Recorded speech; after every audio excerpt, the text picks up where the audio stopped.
Imposante manifestation des professions libérales. Aujourd'hui à Paris, une soixantaine de professions étaient représentées. François Mitterrand, devant le Conseil de l'Europe à Strasbourg, souhaite un renforcement d'une Europe de la liberté. Au lendemain des mesures gouvernementales sur la sécurité sociale, invité de l'heure de vérité à 20h35, Edmond Maire, le secrétaire général de la CFDT. Et puis, le dossier de ce journal, les Israéliens vivent-ils une crise morale après les événements du Liban? Mesdames, Messieurs, bonsoir. Premier titre de ce journal, incontestablement, la manifestation des professions libérales à Paris. Il n'est pas si fréquent de voir dans la rue, côte à côte, des médecins, des architectes, des notaires et des avocats. Et cet après-midi, à Paris, il y a eu beaucoup de monde, davantage même qu'on ne l'attendait. Les chiffres dans ces cas-là tanguent toujours dangereusement. 25 à 30 000, dit la police, plus de 80 000, disent les organisateurs, qui entendaient ne pas se laisser déborder sur le terrain politique. Manifestations professionnelles et syndicales ont souhaité les dizaines de professions représentées. Et pour donner une forme originale au traitement de cette manifestation, Claude Crespo et Patrick Retzloff ont voulu accompagner un train entier de provinciaux partis tôt ce matin de Strasbourg. Dans le train spécial Strasbourg-Paris ce matin, toutes les professions libérales sont représentées, de l'infirmière à l'avocat, en passant par le radiologue et le géomètre. 12 wagons qui se remplissent au fur et à mesure des arrêts, Saverne, Nancy, Bar-le-Duc. La bonne humeur n'est pas absente, mais les manifestants, plus de 1200 au total, n'oublient pas qu'ils ont fermé leur cabinet ou leur bureau pour exprimer leur anxiété pour leur avenir. Quelle que soit leur profession, les mêmes thèmes reviennent. Charges sociales trop élevées, blocage des revenus et inquiétude générale. Il est intéressant pour vous fixer les idées que sur le plan national, le revenu moyen d'un kinésithérapeute est actuellement environ de 130 000 francs.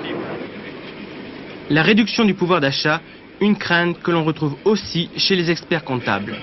Bien, nous sommes nous aussi frappés par l'accroissement des charges, car nous avons également nos cabinets, nous employons beaucoup de personnel, et l'accroissement des charges avec le blocage des honoraires, d'une part, et la diminution de nos travaux, d'autre part, nous pose d'énormes problèmes de rentabilité et de survie même de certains cabinets. Autre revendication, la morale professionnelle. Les libéraux mettent sans cesse en avant l'intérêt des Français et ne veulent pas exercer leur métier dans n'importe quelle condition. Je crains qu'un certain nombre de jeunes confrères qui ont déjà des difficultés économiques, pour survivre, soient obligés de faire ce que j'appellerais peut-être de la pharmacie bazar. Aujourd'hui, l'élément économique nous amène, en termes de rentabilité, à supprimer toute une frange de la population qui ne peut se permettre de venir présenter son problème à un avocat. 12 heures, arrivés à Paris, les Alsaciens partent rejoindre le gros de la manifestation. Avec leurs confrères des autres départements, ils sont nombreux, plus nombreux que ne le prévoyaient les sondages. 25 à 30 000 selon la police, 100 000 selon les manifestants. Ils défilent dans le calme depuis la place Fontenoy, le long des quais, jusqu'à l'entrée de la rue de Rivoli.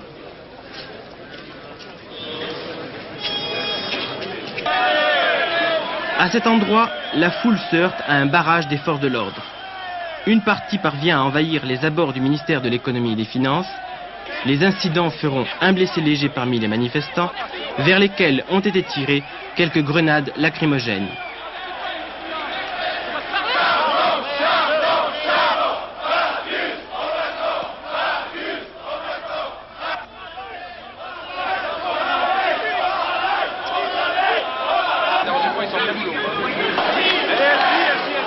Après 2 heures de face-à-face, la manifestation se disperse, il est 17 heures.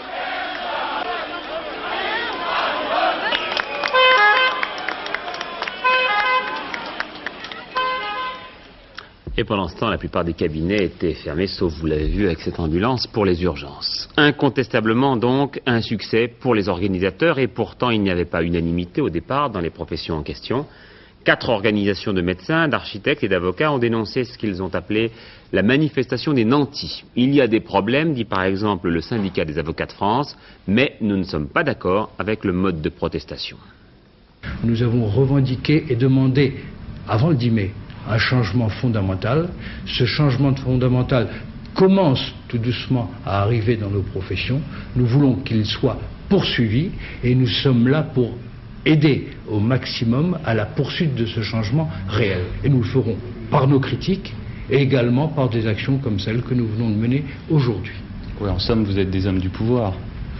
Je crois que c'est difficile de le dire, mais nous ne sommes sans doute pas, comme cela a été dit par ceux qui manifestent dans la rue, contre un pouvoir que l'on qualifie d'autoritaire, de dictatorial ou qui veut détruire des professions. Ce n'est pas notre analyse. Nous ne sommes pas des hommes du pouvoir car nous sommes des syndicalistes et dans le cadre de notre action syndicale, nous sommes cohérents avec nous-mêmes. Parmi les conversations des médecins, cet après-midi, beaucoup de réactions au plan bérégovois sur la sécurité sociale qui fait grincer bien des dents dans l'opposition et au sein des organisations syndicales et professionnelles, par exemple à Force ouvrière ou la CFTC. Le PC, quant à lui, n'est pas d'accord avec le forfait hôtelier, mais soutient l'ensemble du projet. Et le mécontentement est assez fort dans le secteur public. Dans un mois, en effet, le 1er novembre, on prélèvera une cotisation de 1% sur la rémunération brute des fonctionnaires pour renflouer l'assurance chômage. On connaîtra la position de la CFDT dans très peu de temps, puisque Edmond Maire est l'invité de l'heure de vérité. Vous le voyez ici, se préparer en compagnie de François-Henri de Virieux, qui reste l'animateur de cette émission, Edmond Maire, qui sera interrogé successivement par 3 journalistes selon une formule que vous connaissez déjà bien. Autre mesure adoptée hier en Conseil des ministres, l'indemnisation des rapatriés dont le montant sera fixé par décret dans quelques mois. Mesure évidemment accueillie avec satisfaction par la Confédération du recours. Un rapport attendu demain, celui de la commission d'enquête mise en place par le ministre des Transports après la catastrophe de Beaune. Dominique Thiers croit savoir qu'il recommandera une meilleure formation des conducteurs de poids lourds et de transport en commun, et puis qu'un minimum d'heures de conduite leur soit imposé. C'est un petit peu comme les pilotes d'avion, sous peine de rendre le permis caduc. La commission d'enquête proposerait aussi de limiter au moment de la construction la vitesse maximale des véhicules lourds et des autocars. Michel Perrault fait le point sur les règles de sécurité en vigueur actuellement pour les autocars. 53 morts, dont 44 enfants. Ces images du 31 juillet dernier, beaucoup d'entre vous s'en souviennent. La mission de la commission d'enquête, désignée aussitôt après la catastrophe, était d'abord de déterminer avec précision les circonstances et les causes de l'accident. Mais elle s'est aussi interrogée sur la réglementation actuelle en matière d'aménagement des autocars. Une préoccupation qui, d'après certains transporteurs, était jusqu'à présent passée au second plan pour la plupart de leurs clients.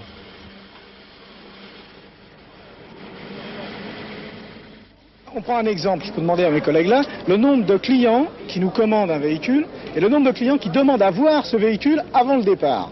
Ben, il y en a 1 sur 10. Et encore, je suis peut-être très large en disant 1 client sur 10 qui veut voir le véhicule avant de partir. On vous demande, vous prenez combien? C'est temps. Tout à l'heure. Ok. Quel véhicule? Alors ça, on vous demande jamais à voir le véhicule.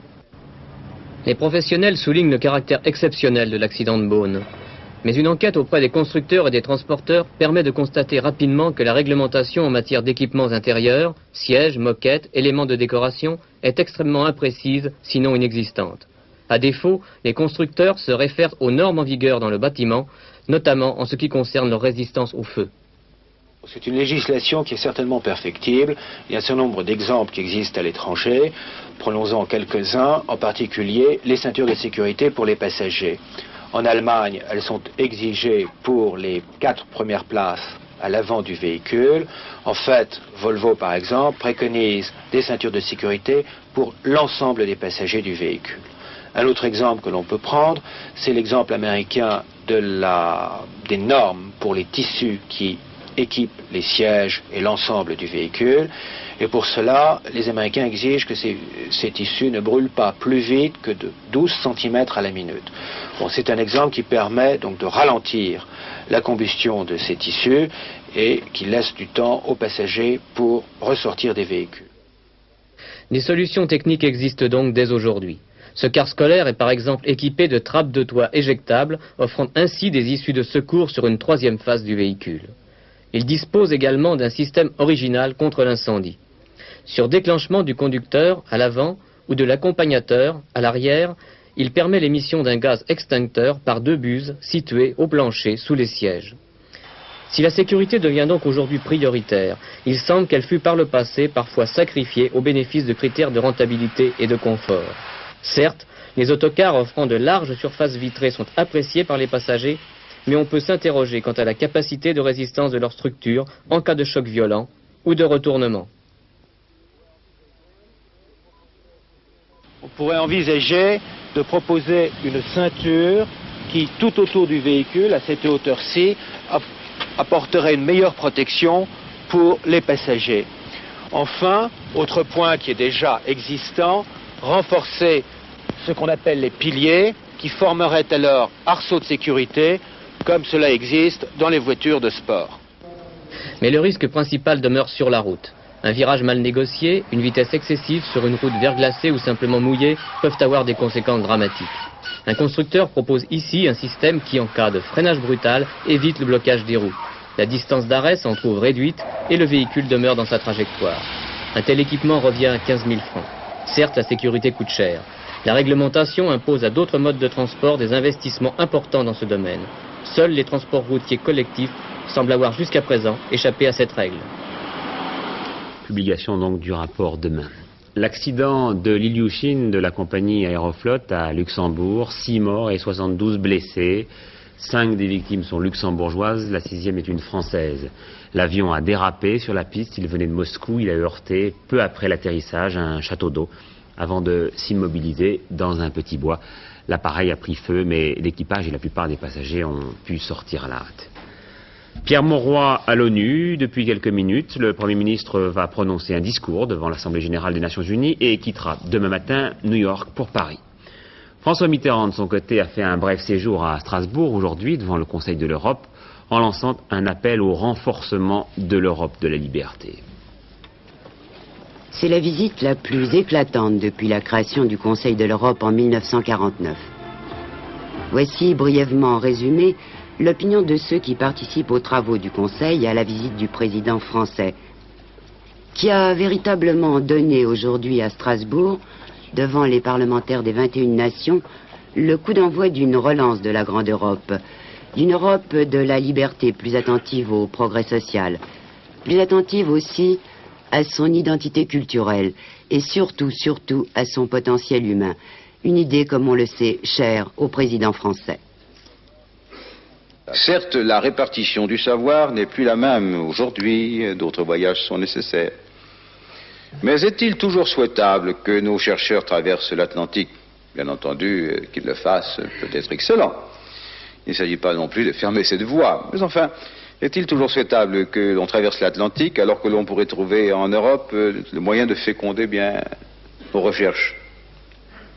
Mais la question mérite d'être posée sans préjugés. Tous ces brevets, toutes ces licences, recherchées bien loin alors que les richesses ce sont ni les licences ni les brevets, mais les cerveaux. Il serait peut-être sage de songer à garder les cerveaux de l'Europe en Europe, et pour cela offrir un champ suffisant pour leur capacité de recherche et d'expression. Et moi, personnellement, je serais tenté de vous proposer de mettre en place, à travers l'Europe, un réseau de centres de recherche à partir de pôles d'excellence destinés à intensifier les échanges entre universités, laboratoires, grandes écoles, instituts. Pologne, 10 000 personnes réunissent cet après-midi au cimetière de Wrocław pour honorer la mémoire du manifestant tué par balle dans cette ville le 31 août. Liban, arrivé ce matin à Roissy de 45 enfants palestiniens, rescapés des massacres de Beyrouth. Un avion qui a croisé dans les airs le premier appareil à refaire la liaison entre l'Europe et Beyrouth depuis 4 mois. Il s'agit d'un Boeing de la compagnie Middle East Airlines, suivi par Air France, qui reprend l'exploitation de cette ligne. Une manière de symbole. D'ailleurs, le président Gemayel, que vous voyez ici, supervisait la réouverture de l'aéroport. Désormais, la capitale est réunifiée, Est et Ouest. Un symbole très particulier, ce fameux passage du musée, qui était extrêmement dangereux, qui depuis 8 ans a été fermé ou contrôlé. Désormais, on le prend comme l'ont fait nos envoyés spéciaux Jacques Douai et Philippe Rochaud, sans problème. Pendant ce temps, les Marines américains qui venaient de débarquer arrivaient à l'aéroport de Beyrouth et c'est là que l'un d'entre eux a été tué par l'explosion d'une mine. Enfin, on a appris dans la capitale libanaise qu'un suspect venait d'être arrêté dans l'enquête sur l'attentat contre Béchir Gemayel, le frère d'Amin Gemayel. Vous le savez tous, ce dossier Proche-Orient est très conflictuel, donc très délicat à traiter pour nous, informateurs. Or, pour tous les journalistes qui se sont rendus sur place, rien n'est noir ou blanc, rien n'est si simple. Une certitude, Israël est une démocratie, on peut s'y exprimer, on peut y tourner. Et regardez comment ses habitants vivent une crise qui est peut-être plus morale que politique en ce moment, 2 semaines après les massacres de Sabra et Shatila.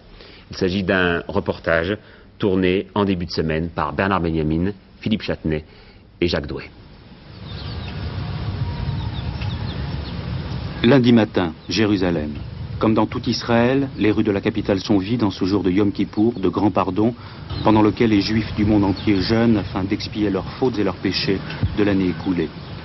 Mais en Israël, ce Yom Kippour aura été celui de la guerre du Liban, celui des massacres de Sabra et Shatila, présent dans tous les esprits au moment où les prières montent dans les synagogues pour demander la clémence de Dieu.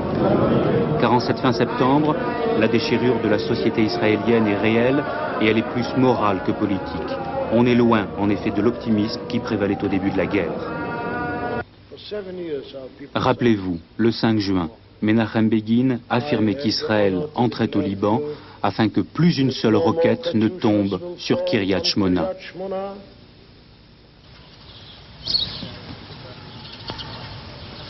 Aux confins de la Haute-Galilée, à une vingtaine de kilomètres de la frontière libanaise, voici Kiryat Shmona, soumise pendant des années aux tirs incessants des forces palestiniennes, solidement retranchées dans leur château de Beaufort. Kiryat Shmona et ses défenses anti-roquettes, devenues une ville symbole, c'est pour elle qu'Israël s'est lancé dans une guerre qui n'a pas fini d'ébranler le pays. Nous n'avons plus de problème de sécurité. Même ma fille qui retournait hier à minuit, elle s'est sentie tout à fait à l'aise de retourner. Auparavant, elle y vivait dans une tension intense, jour et nuit. Alors qu'il est, nous sommes libres, nous sommes libérés de toute tension. Vous avez la sécurité, mais il y a beaucoup de soldats israéliens qui sont morts, qui ont été blessés. Il y a eu la semaine dernière les massacres de Sabra et Shatila. Est-ce que vous pensez que ça valait la peine ? Les victimes ont été en nombre beaucoup plus grand que ne le croyait Israël. C'est juste. Mais l'opération Galilée, quand même, valait la peine de toutes ces victimes. Nous avons eu aussi des victimes chez nous. On a eu beaucoup de familles éprouvées. Moi, je n'ai pas perdu d'enfants. Mais si la mère a pleuré pour son enfant, moi je pleurais pour tous les enfants qui sont tombés dans cette guerre. Enfin, de toute façon, je peux vous dire que c'est triste de savoir quand même qu'il y a eu tellement de victimes. Des centaines de soldats israéliens ont été tués au Liban, d'autres continueront à payer le prix de cette guerre pendant le restant de leur vie. Pour le moment, dans cet hôpital, près de Tel Aviv, ils apprennent à vivre sans bras ou sans jambes. Un sacrifice d'autant plus lourd que, par rapport aux grands blessés des autres guerres d'Israël, ces hommes savent qu'au Liban, la survie de leur pays n'était pas réellement en jeu.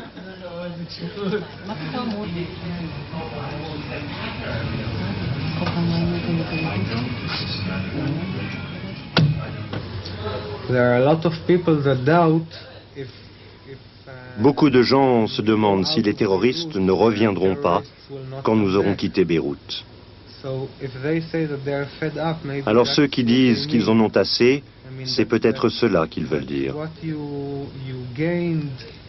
C'est-à-dire ce que nous avons gagné par la guerre en subissant toutes ces pertes, pourrons-nous le garder? Il y a eu une grande manifestation samedi contre la guerre. Est-ce que vous auriez aimé y participer? J'y serais allé, oui. Je serais allé à la manifestation. Parce que je crois que nous avons fait ce que nous devions faire. Mais le problème a commencé à partir du moment où nous avons atteint les buts qu'on nous avait fixés au début de la guerre. Oui, nous avons atteint ces buts. The goals that we said that we want at the beginning of the war, we got.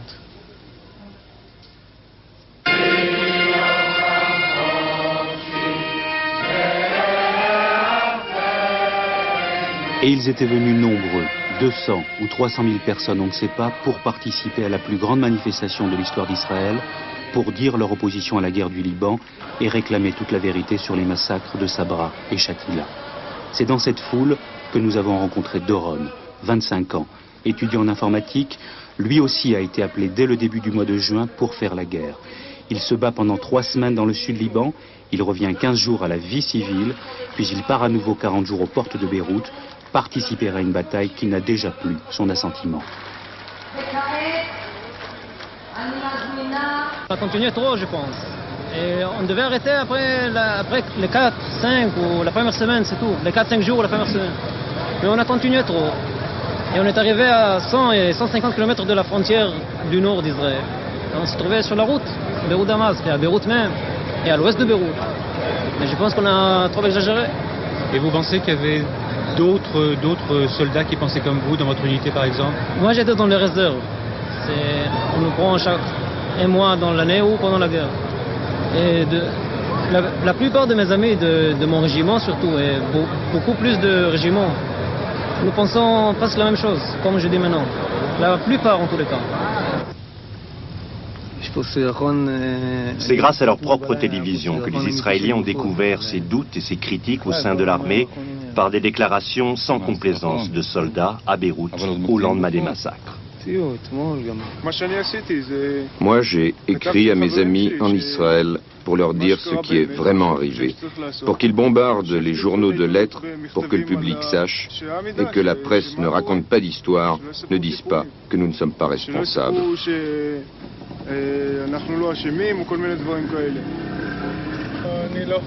Je ne pense pas que les soldats doivent accepter la responsabilité de ce qui est arrivé. L'ordre est venu d'en haut.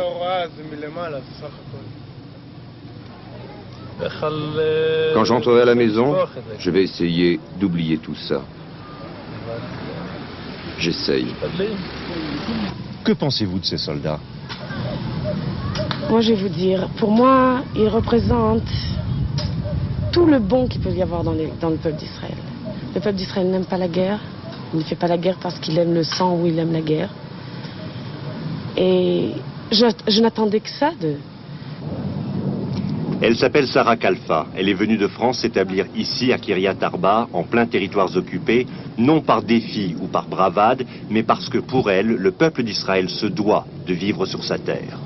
Ça fait quand même 34 ans qu'on est sur le sol de la terre d'Israël. On a vécu déjà plus de 5 guerres. Elles ont toutes été différentes les unes des autres. Elles avaient un but différent chacune. Et jusqu'à aujourd'hui, on est encore ensemble ici. Et je veux vous dire, pour moi, depuis la guerre du Liban, j'ai compris à quel point ce n'était qu'un événement dans la chaîne des événements qui constitue l'histoire du peuple juif. Cette attitude est partagée par bon nombre d'Israéliens pour qui la guerre du Liban et même les massacres ne peuvent atteindre les fondements de l'État d'Israël. Pour d'autres, aussi nombreux sans doute, il y a crise morale, avouée ou non, et il faut que les Israéliens en tirent les leçons. La crise morale va montrer d'abord que parce que nous étions victimes dans l'histoire, nous n'avons pas un certificat de garantie d'être toujours moraux et de tenir le moral parce que nous étions victimes. Au contraire, nous devons prouver notre moralité par faire la morale. Vous pensez qu'à ce moment-là, Israël deviendra un pays comme les autres? Un pays comme les autres, nous étions même avant cette guerre et nous serons toujours. Ça veut dire un pays comme les autres, mais différent, comme la France est différente de l'Allemagne, et l'Allemagne est différente de l'Albanie, etc. Évidemment que nous sommes comme les autres. Ça veut dire nous sommes dans l'histoire, nous sommes responsables pour notre histoire, nous sommes différents. Et d'une façon relative, pas absolue, pas absolue. Ça, c'était avant et ça, malheureusement, va être reconnu par le juif maintenant d'une façon plus claire. Et pour moi, c'est un bon signe. Israël, un pays comme les autres, la révision risque d'être déchirante pour une bonne partie de son peuple. Mais paradoxalement, c'est peut-être dans la religion que les Israéliens trouveront des raisons d'espérer. Commencé le jour du Yom Kippour, cette semaine va s'achever par Sukkot, la fête des cabanes, qui rappelle au peuple d'Israël la fin de sa traversée du désert.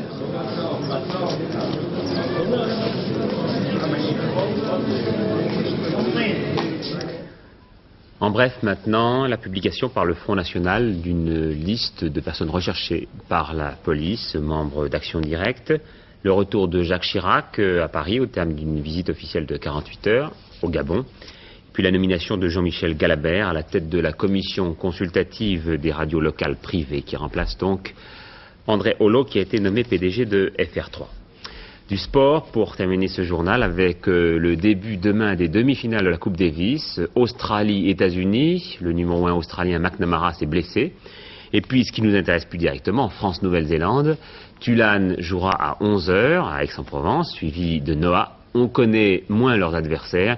Eh bien, Alain Vernon nous présente leurs points forts et leurs points faibles. Une chevelure qui ressemble à celle d'un champion suédois, mais elle appartient à Chris Lewis, le premier adversaire demain de Yannick Noah en simple. Lewis, 1,80 m pour 70 kg, un jeune athlète que Jean-Paul Lotte prend très au sérieux. Premier point fort du Néo-Zélandais qui utilise un grand ami, son coup droit. Ajoutez à cela une détermination digne d'un Connors et vous avez une bonne idée de la valeur de Lewis qui n'hésite jamais, comme l'on dit, à rentrer dans la balle. En revanche, Chris Lewis pêche par son revers, souvent trop faible, notamment en passing shot. Mais attention, même si l'élève de Tony Roche préfère le gazon, il n'a plus de complexe sur terre battue. Lewis n'inquiète pas vraiment le Français, mais Panatta et Barazzuti ont cédé contre l'ancien champion du monde junior.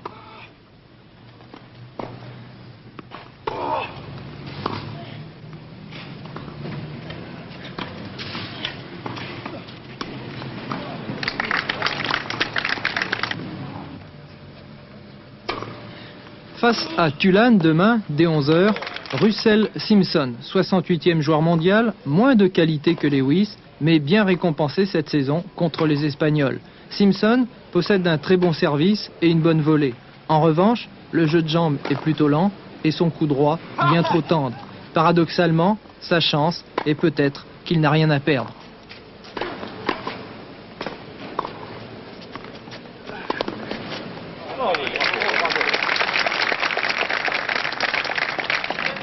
Lewis Simpson demeure cependant deux jeunes apprentis sur terre battue que les Français devraient logiquement dominer. Et donc peut-être la finale contre les Américains ou les Australiens. Les résultats du quartet d'Anguin, il fallait jouer, vous le voyez, le 17, le 6, le 3 et le 14 pour empocher quelques 6 000 francs dans l'ordre et dans un ordre différent, 503 francs 50. Et puis la liste des 16 joueurs retenus pour le match amical France-Hongrie le 6 octobre. Je vous laisse découvrir ces joueurs. Avec Philippe Dumez, maintenant, la météo pour demain. Oui, un champ de haute pression est en train de se renforcer sur la France et c'est plutôt signe de beau temps. En revanche, une dépression peut en cacher une autre et il se pourrait bien que dimanche après-midi, le temps sur la moitié nord ne soit pas aussi beau que prévu. Quoi qu'il en soit, demain matin, les brouillards se dissiperont assez rapidement, bien qu'ils soient peut-être un peu fréquents et denses dans les vallées. Ceci dit, donc, du grand beau temps presque partout, avec deux exceptions. La Corse d'abord, où un résidu orageux risque encore de se produire. Et puis les côtes de la Manche seront encore un peu nuageuses, mais rien de très grave. C'est donc en général du beau temps pour demain. Du côté des températures, eh bien, elles sont toujours plus ou moins stationnaires, avec 19 à 21 degrés dans le tiers nord, 21, 23 degrés dans le centre et 21 à 25 degrés dans le midi. Mais ceci dit, compte tenu du beau temps, il se pourrait fort bien que ces températures, notamment dans le midi, soient supérieures à celles qui sont prévues de 1 à 2 degrés. Demain, le soleil se lève à 6h51 pour se coucher à 18h29 et c'est la fête de Sainte Thérèse de l'Enfant Jésus. Voilà un nouveau journal, J'accuse, né à Clermont-Ferrand, un bimensuel qui se veut le chantre de la libre expression du lecteur. À 23h, 23h15. Hervé Claude reviendra sur l'essentiel de l'actualité, notamment la manifestation des professions libérales à Paris. Et puis le prochain rendez-vous de l'actualité, c'est pour dans 5 minutes, tout de suite après une page de publicité, l'heure de vérité avec Edmond Maire, et Philippe Arroir vous engage d'ores et déjà à téléphoner à SVP 1111 pour avoir le maximum de questions que vous pourrez poser par son intermédiaire à Edmond Maire en fin d'émission après que 3 journalistes l'aient interrogé.